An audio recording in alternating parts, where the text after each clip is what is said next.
What's going on, Dolphins? It is your boy Dillon, and we're back for day 19 of training camp. We're getting pretty close to the end, actually, as you know, because the regular season is right around the corner. We have a game this Sunday. It's our final preseason game against the Cincinnati Bengals. There is some news on the starters. We're going to talk about, the topics from Brian Flores' press conference. And then we'll talk about the actual practice. And unfortunately, there is some new injury news, which is unfortunate. But we'll talk about it. And then real quick. So obviously we have that game on Sunday, and then we have there's a 2-week time period off, because then they have the whole next week off. And then the whole week off. So we have a game Sunday, and then 2 weeks exactly from Sunday is when we play against the Patriots in Gillette, right? So yeah, the season is right around the corner, and we're almost there. But all right, so let's go ahead and start diving right into this. I do got a few articles I'm going to read. One about Brian Flores' press conference, and then one that goes a little bit deeper into what he said about the starters, and then we're going to get into the practice notes. So let's go ahead and pop on over.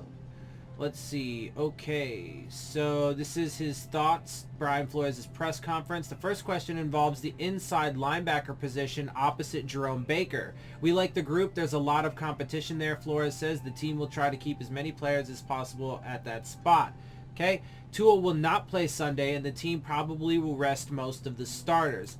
So that has now become official. Tua will not play, and most of the starters will sit.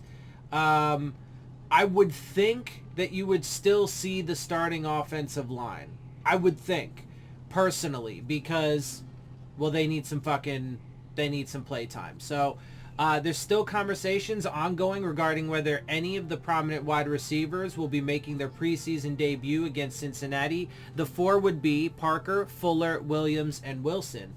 But if he's gonna rest the majority of the starters, then he's probably not gonna play them, right? So, we may have to wait until week 1 to see most of those guys. We may have to wait until week 2 to see Will Fuller, and that just may be how it is, right? So, let's see. Anyway, Albert Wilson is not expected to practice today. Putting Lynn Bowden Jr. on injured reserve was a tough call, Flores says, who adds he did some good things in training camp and last season. Tua spoke about his relationship with Dan Marino on Wednesday, and Flores says Marino's experience and insights are always something valuable for a young quarterback to bounce ideas off of. Yeah, I mean, look, obviously having Dan Marino around is fucking awesome, right? The offensive line remains under evaluation, so there are still discussions about who will play, though Flores is indicating that Jesse Davis likely will sit out the preseason finale. So they'll probably then, I would assume, have Liam Eichenberg on the right tackle spot, since he's been practicing as the second team right tackle. So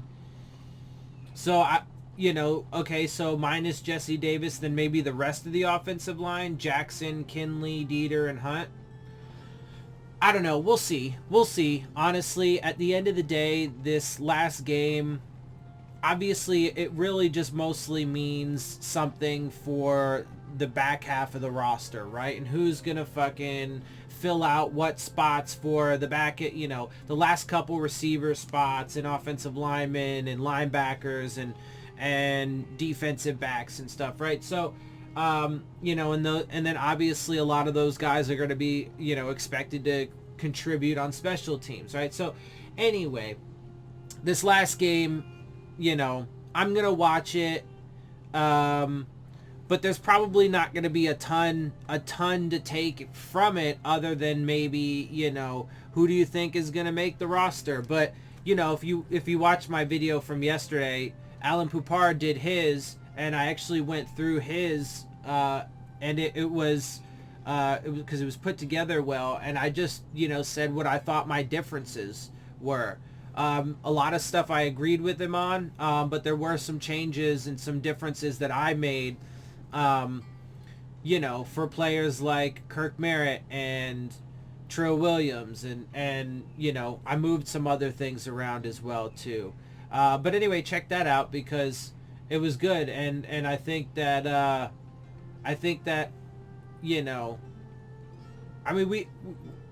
know it's like a lot of cut downs from 80 to 53, but I think we're pretty close and locked in on who's gonna make this roster at this point. Anyway, wide receiver Kirk Merritt has grown from a work ethic standpoint and very pleased with the growth he's made. Rayquan Davis has grown a lot since his rookie season, much like his former Alabama teammate Tua Tagovailoa. Yeah. Whatever. I say his name wrong sometimes, but I say it because my brain goes to the pronunciation based off of how it's spelled. So I know it's pronounced Tagovailoa, and I try and consciously think about that, but I often say Tagovailoa because it's spelled Tago, not Tunga, right? Because that's really how, if it was, as it's pronounced Tagovailoa, it'd be pronounced, or it'd be probably spelled, if you spelled it like it's pronounced, then it would probably be spelled Tunga, or something like that. Anyway, so, my brain just oftentimes goes to the pronunciation based off of how it's spelled. So just throwing that out there because, there's been conversations lately in different platforms about the pronunciation of his name. Anyway, the final roster cuts won't be determined by who is or isn't vaccinated. We're going to try to keep the best players. Okay, special teams contributions will be a big part of the final roster decisions. As I mentioned, that will be made next week. We want to be good in the kicking game. We want what a guy can do on special teams is part of that decision. It definitely comes into play. The players who won't play Sunday will have a 3-week gap between their final preseason game and the regular season opener, and Flores says he can see the argument against that kind of gap, but says the team felt this was the best decision. Yeah, I guess the argument against having it is that's a lot of time but you're about to embark on a 17. I actually like it, if I'm being honest, overall, especially because so many of these guys are like injury prone and or getting injured, right? Like we've had a ton of injuries and stuff so far through and thank God, most of them have been minor, but we haven't had the starting receivers out there all of camp or preseason, right? And, even if the argument for that is you just want to, be careful with them, I get it, but it still doesn't change the reality that they haven't been out there, right? So, like, and whether you're worried about that, it's not really even the point. Like, I'm sure they'll be fine, but they haven't had any time out there, right? So, it is what it is, one way or the other.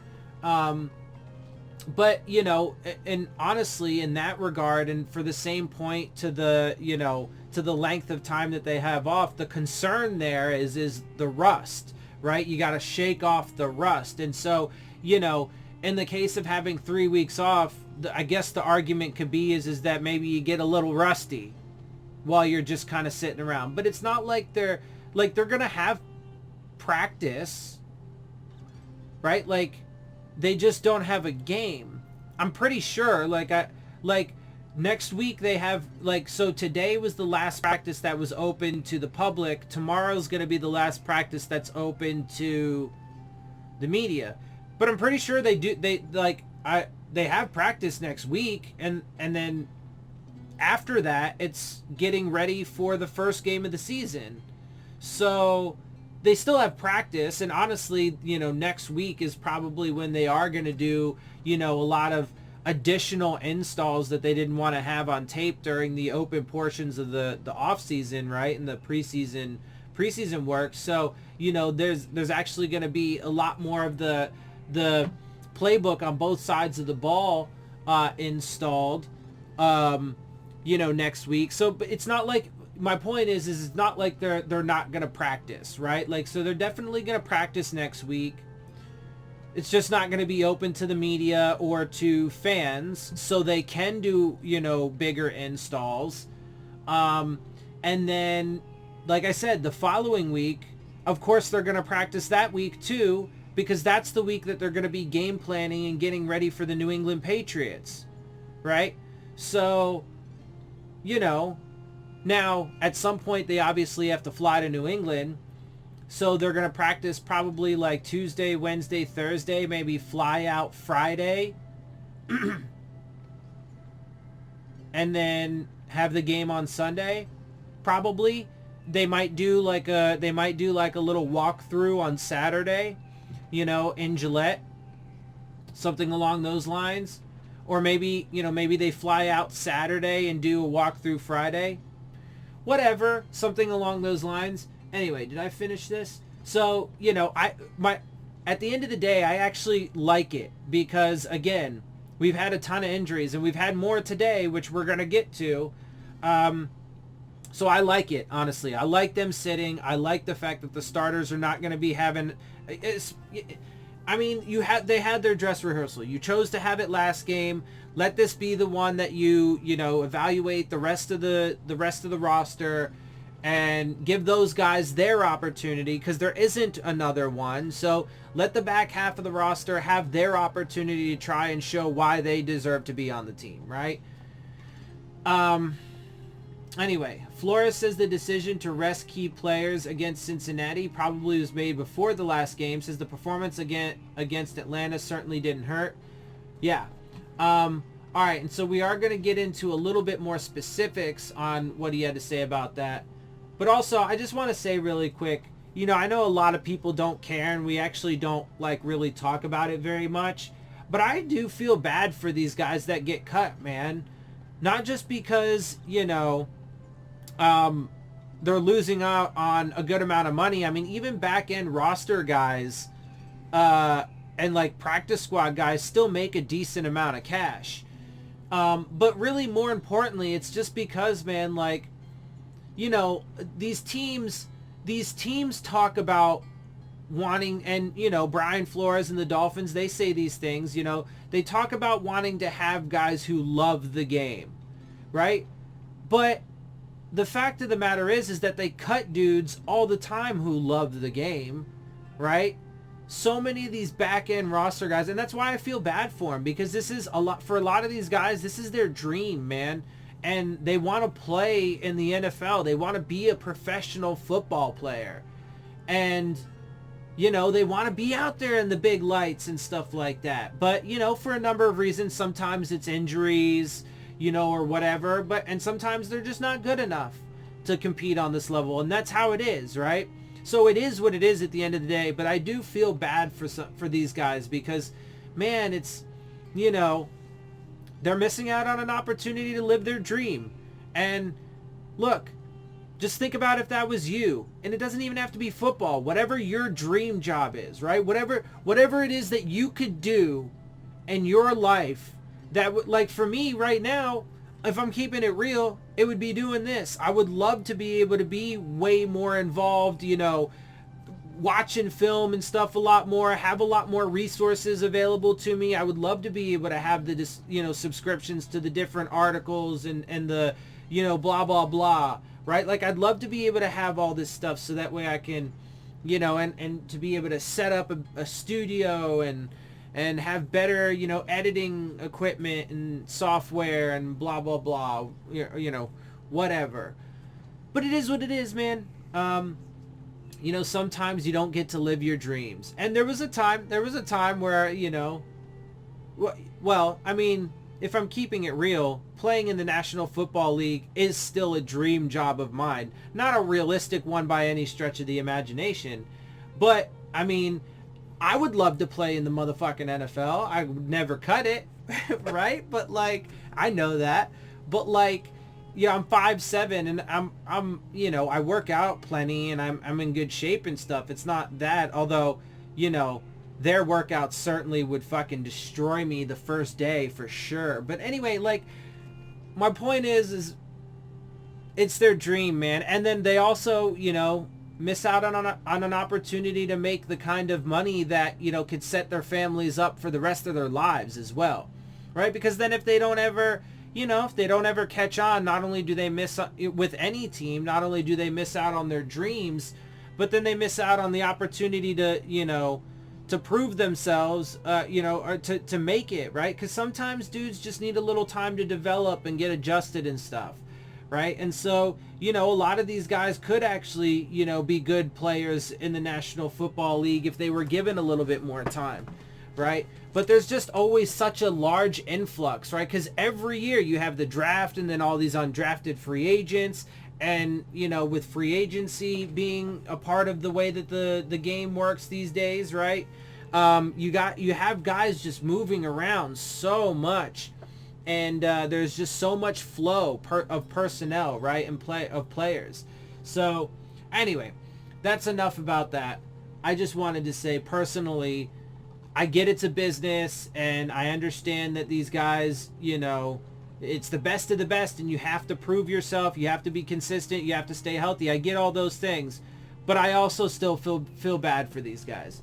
Anyway, let's continue on. So let's get through this quick. As it turns out, because it's just a little bit of extra here, not a lot. So as it turns out, the Miami Dolphins already have had their dress rehearsal this preseason. Head coach Brian Flores said Thursday morning that most of the team starters would sit out the preseason finale against the Cincinnati Bengals at Paul Brown Stadium on Sunday, including quarterback Tua Tagovailoa. Let's see. Tua won't play on Sunday and will probably rest most of the starters, Flores said before the team headed out to practice. We're still going through that as a staff. We've got to play the game. There will be some guys in there who will get an opportunity to showcase or apply the fundamentals and techniques, the things we've been talking about this entire camp. Guys who haven't had as many reps in game. But there will also be some guys who have played the previous 2 games playing this in this one as well. We'll try to rest most of the, let's call them starters. Yeah, so like I said, I mean, for me, it would probably be the offensive lineman is really the only unit I care about. The rest of the starters, I could really give a shit about. The rest of them, sit them. Offense, defense, it's only the offensive line that I care about, if I'm being honest.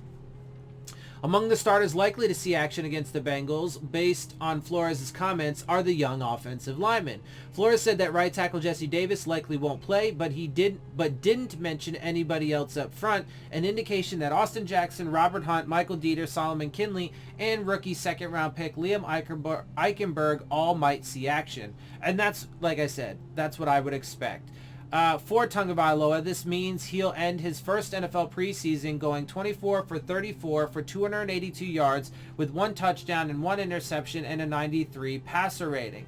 So a solid performance. Look, I mean, and if he can get that kind of performance throughout the season, and if this offensive line actually does hold up, create running lanes, give him some time to throw the ball, etc., then we could be looking at a great season. They're still gonna have some really tough games, and they're still gonna have to earn it from me personally to get past the double-digit mark. But they have an opportunity, man. They definitely have an opportunity. They just have to live up to the boom potential, right? And they cannot allow certain things like the offensive line to hinder them. Because look, again, and I'm going to say this, my top 3 concerns for this team, I've been saying this consistently, the offensive, and it doesn't really matter which order, but the offensive line, the overall depth on this roster, and then injuries / COVID. Because, and obviously the depth and the injuries thing go hand in hand, because the depth will get tested when we start having injuries, and we've already had far more injuries / players put on the COVID list that I would care to have.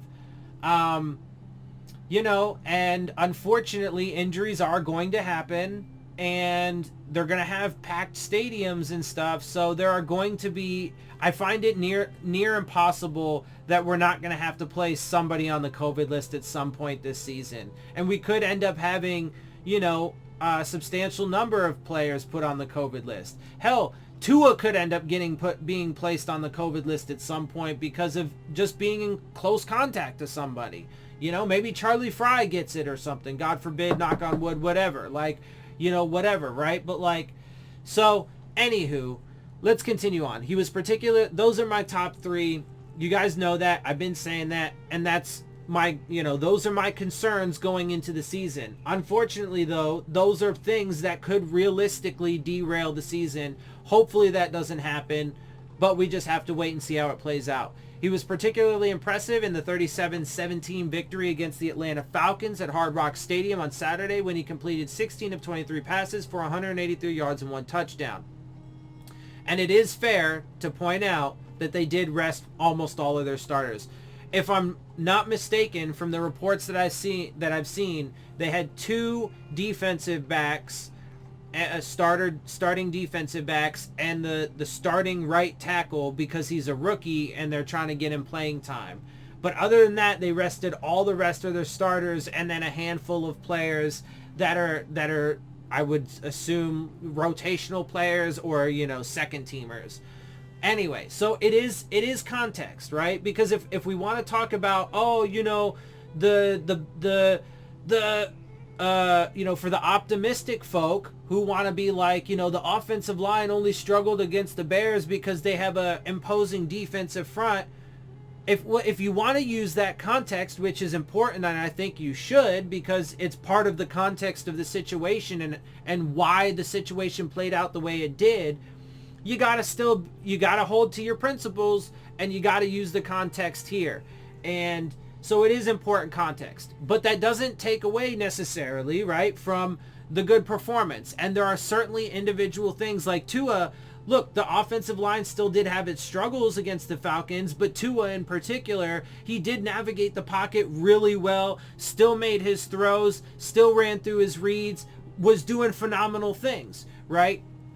And he wasn't off target, but maybe once. It was just that Jalen Waddle pass that ended up getting challenged, right? Other than that, he was pretty on fucking point. So that's what I'm saying, right? Like, it doesn't, and overall, the offensive line still did impress me. But it's things like that as to why, for me, they still have to earn it. And they're going to have to prove to me in game 1 against the Patriots that they're not going to crumble to that defensive front and, you know, get Tua harassed all day. Right? I feel good that, you know, a lot of those times he's going to be able to navigate the pocket and, you know, get away from it. But the problem is, like, you know, and we've had tons of conversations on Reasons channel and whatever about, you know, well, the way that they're scheming things up and you know, with these fast guys and the quick timing that the ball's going to come out, and Tua's really good at navigating the pocket, and everybody keeps saying that for all of these reasons, it's going to negate the inefficiencies and the weaknesses of the offensive line. And I agree to some extent. The problem is that he can't avoid all of them. He's not going to avoid all of them. So if they have, you know, too high of a rate. I mean, last year they only won pass blocking. They had a pass block win rate of 51%, which is terrible. And they were even worse in the fucking, and we already know they're, you know, they leave a lot left to be desired in the run game. And pass blocking was their strong suit, right? So there has to be a lot of improvement, and they gotta prove it. Because unfortunately, he can't evade every single one. He's going to take hits. He's going to take sacks. It can and will kill drives. And most importantly, we got to keep him healthy. So we do not want him taking more of a beating than he should because of that, right? So that is the big concern. Anyway, so that's enough of that one. Let's go ahead and actually get into what we have here from practice. Okay. So, Dolphins practice report. On the side, not working, were Sethan Carter and Vince Beagle. Not spotted at practice were Preston Williams, Adam Shaheen, Albert Wilson, and Adam Pankey. Devontae Parker again wearing a red non-contact jersey. Javaris Davis is back at practice. The Dolphins again conducted practice without officials. The weather conditions were much more ideal on this day without the wind and sandstorm caused by nearby construction of the previous day. Stupid ads. Linebacker Landon Roberts again started with the first team defense. He delivered a hard hit on running back Salvan Ahmed in an 11-11 period and was sent to jog around one of the two fields. Okay, I guess he put too hard of a hit on him. Tight end Hunter Long had a nice reception near the sideline, working against Byron Jones. Cornerback Nick Needham had a diving pass breakup of a Tua pass intended for Waddle. Needham and Justin Coleman split reps as the slot corner for the first team defense. Jacoby Brissett threw a perfect pass down and out to the right to Malcolm Perry. Jalen Waddle made a nice catch of a Tua pass near the sideline in 7-on-7 period, but then he pounded the turf with the football out of frustration for getting injured. He was walking a little gingerly, but it didn't look like anything serious. He was back in the huddle after a few plays. Okay. I gotta say this, man. I'm glad that it's, again, not serious, and it wasn't serious in the game against Atlanta, and he's coming right back in. He's showing toughness. He's showing grit. He's probably not going to play in this next game. I would expect that he's not going to play in this next game. But again, here's the problem. Eventually, if this keeps happening, eventually it's going to end up being something serious because the body can only take so much beating before it breaks down, right? So if he keeps getting these little injuries, well, that shit's going to add up, especially over the course of a 17-game season. And we need to have him available. We cannot have him getting hurt. That will be a huge detriment to this offense and to this team, right? And that's why I don't want him having work on special teams as a returner, because it's just extra wear and tear that I don't want him to have this year, right? Especially because he is coming off an injury from last season. So that's my piece, bro. That's my piece. Long later dropped a low but easily catchable pass from Tua down the middle while covered again by Jones. Tua came back with a beautiful throw to the middle to Parker. Jones came back with a nice pass breakup against Kirk Merritt over the middle. New tackle Greg Little did a great job in one-on-one pass drills, stonewalling Jalen Phillips while lining up on the left side, and then Brennan Scarlett while lining up on the right. Good for him. Brissett threw a beautiful pass to tight end Chris Myarick over safety Clayton Fedulum. Cornerback Crevan LeBlanc was examined by a trainer. He limped and is now sitting behind one of the end zones with his right foot off. Okay, so I'm gonna assume that actually is a little bit of a typo right here where he says with his right foot off. I'm pretty sure his right foot is not completely off. It didn't get fucking, amputated. Okay, so I think what he meant to say probably with his shoe off, his cleat off, right? But it's probably a foot injury. But okay, so that's another injury to Crevan LeBlanc. And if you guys watch or go to watch my video from yesterday with the 53-man projection in there, he's one of the players that I think has in the secondary that has shown enough for me to make this roster. Merritt was used as the first kickoff returner in a special teams coverage drill. On the first play of a team period, with crowd noise piped in, the shotgun snap from Michael Dieter went right past Tua. Obviously not the kind of start you want in this type of simulation. Yeah, bro, and look, I've said that Dieter has been one of my biggest and most pleasant surprises. But, again, he hasn't actually really shown a ton yet. He's shown some promising and encouraging things, but we ain't there yet, bro. We ain't there. The regular season is a whole nother beast. We have to go play in Gillette first week of the season against a Patriots team that should be improved from last year. Their defense should be pretty fucking stout. That defensive front is going to be imposing, and they're going to have a tough time, that offensive line. So, and we'll see. It's just preseason, so you know me, I don't really put a ton of stock, but Mac Jones is apparently having a really good offseason. It looks like he's going to be the starter, and no matter which one of the two quarterbacks starts, they're going to lean heavily on the run game. So they're not going to lean heavily on the quarterback. And as long as he's efficient, that offense could potentially be enough, right? Because the way I see it breaking down is probably over, because we have a really good defense too. So we're probably going to have, it's probably going to be overall a defensive game, probably not very high scoring. And it's just going to come down to which team's offense can be a little bit more proficient, or perhaps maybe if special teams comes into play, right?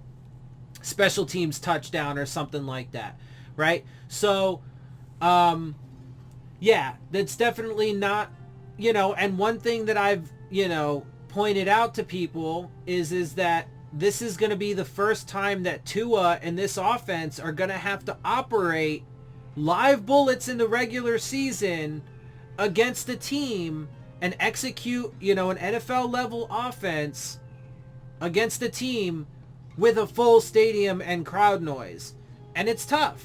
It's a tough thing to do, even for the best of the best. When you can't hear and you can't communicate, obviously now the best of the best, they have, silent methods of communicating, and they have chemistry, you would think that they've played together for a while and they have a kind of chemistry where they can, they can navigate around that, right? They have like certain taps that they do, or, just certain hand signals that the quarterback will give to his wide receivers or whatever, right? Throwing up gang signs to him and shit. No, I'm just playing. But like, they'll do little hand signals and shit or taps on their thigh or something, right? Whatever, stuff like that. So, but they're not there yet, right? This team is not at that level yet, right? So it's going to be a factor, and so it's going to be interesting to see.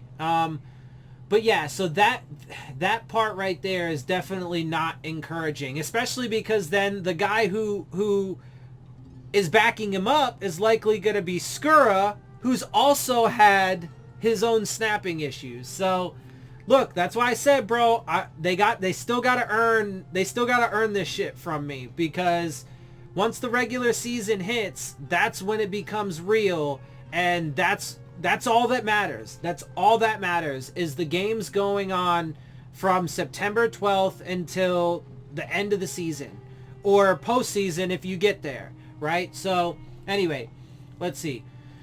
Jesse Davis was kept out of the latter part of practice, and Larnell Coleman got snaps with the first team offense at right tackle, so Eichenberg did not, so interesting.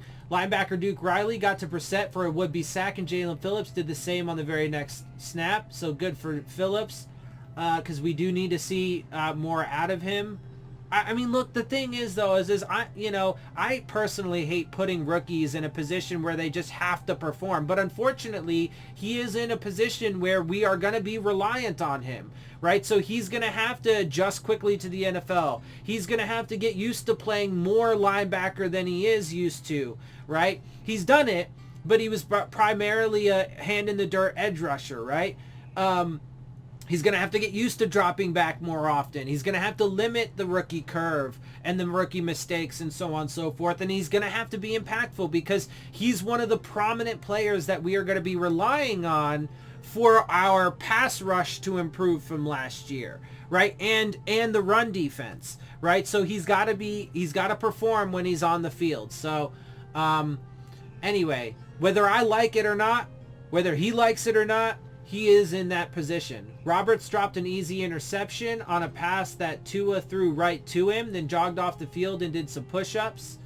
Landon Roberts, I'm assuming. But not good that, I'm assuming he probably dropped into coverage or something and Tua didn't see him. Obviously, I mean, it's better to make that mistake in practice for sure, but, can't make that in the game. So get that out now for sure. Waddle dropped an easy pass over the middle from Tua. This has been an issue throughout camp. I mean, he was pretty good earlier on. It's been happening more recently. The more recent practices, Waddle has been starting to drop. drop passes, but he is also getting these minor injuries, right? So that could have something to do with it. You know, hopefully not, but you know, we'll see. I mean, anyway, I don't want to dwell on that for any longer. Long King, and you know, overall, I mean, from what I've seen, and this is just, you know, one person's perspective, and you know, but I was looking through the stream a little bit on Bleacher Report. It looked like the offense, you know, they might have bounced back a little bit, but they still had some struggles today, right? You know, because one thing we talked about on Reason's show yesterday, one thing that he said that, and it's true, right? They have shown that, you know, generally speaking, when they have a bad day like they had yesterday, they generally do bounce back. But, you know, I mean, if I'm keeping it real, again, the level, because their bad days are pretty bad. And then they've had some really good days, but some of those bounce back days have just been, you know, kind of lackluster too. So, and this, you know, sounds like one of those days. So that's why I said they still have a lot to prove to me, particularly that offensive line. So fullback Carl Tucker had another easy drop, which isn't going to help his already very slim chances of making the 53. Rookie tackle Liam Eichenberg walked slowly between both fields with an apparent issue with his right leg and was examined by a trainer. He stayed on the field but did not practice the rest of the day.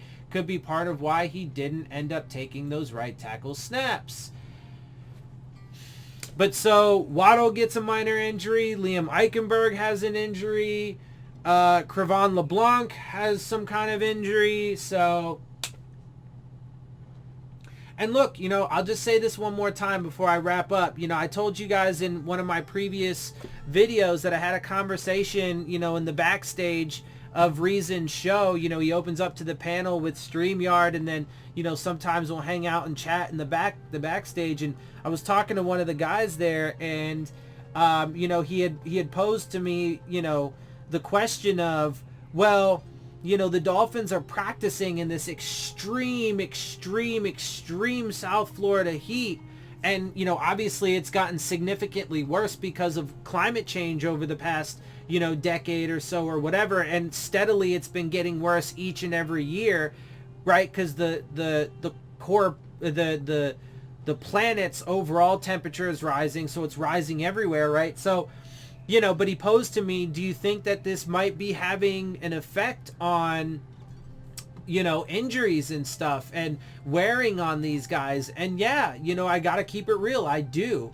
And so, you know, it could end up being a bit of a disadvantage for the Miami Dolphins. The fact that we have to spend so much time in this, you know, oppressive heat, that it could cause us, you know, significant injuries. Or just lots of little injuries, but that, you know, hamper. So, you know, knock on wood, man, and, you know, hopefully not, but we've already seen a number of them, and it is concerning. Like I said, that is one of my top concerns and one of the potential, you know, downfalls for this team. And that's, you know, that's not the fault of anybody. It just is what it is, but it, you know, it could be a factor. And look, and even when it comes to games, right? So, you know, oftentimes, and, you know, like generally we talk about the heat disparity. And look, it, obviously during games, our side of our team is going to be on the side of the field that's in the shade. So the other team is absolutely going to have to bake the entire game. But, you know, if, for example, you know, like against Buffalo, our home opener, if our offense, you know, if our offense struggles early on, and, you know, that offensive line, you know, buckles to that Buffalo pressure and defensive front, because they're gonna be tough too, right? And they're gonna be good guarding against, I mean, their entire defense. They got, you know, Matt Milano and Tremaine Edmonds and a few other guys to guard the middle of the field. Then they got, you know, good corners on the back end. So, I mean, they're gonna be a tough team. You know, and if they struggle and our defense has to spend a ton of time on the field, well, then it could end up being a bit of a disadvantage, because then our, you know, defense could get really worn out. So anyway, it is just something to think about and to keep an eye on, because, you know, it could play a factor. And like I said, if I'm keeping it real, I think it has. I think that's why we're seeing, you know, I think that has something to do with why we're seeing so many just little injuries, you know, across this team, because we're constantly having to play or practice in this really, really oppressive heat. And it wears and tears on the body. So anyway, with that though, I am going to get out of here. I hope you guys appreciate my perspective. If you do, make sure you hit the subscribe button, make sure you hit the like button, make sure you hit the bell if you want to get the alerts. Share my channel and videos with your friends and family. Leave your questions, comments, and concerns down in the comment section. Of course, as always, follow me on Twitter at Dillon Tartaro. And with that, I am out. I'll see y'all soon. Fins up.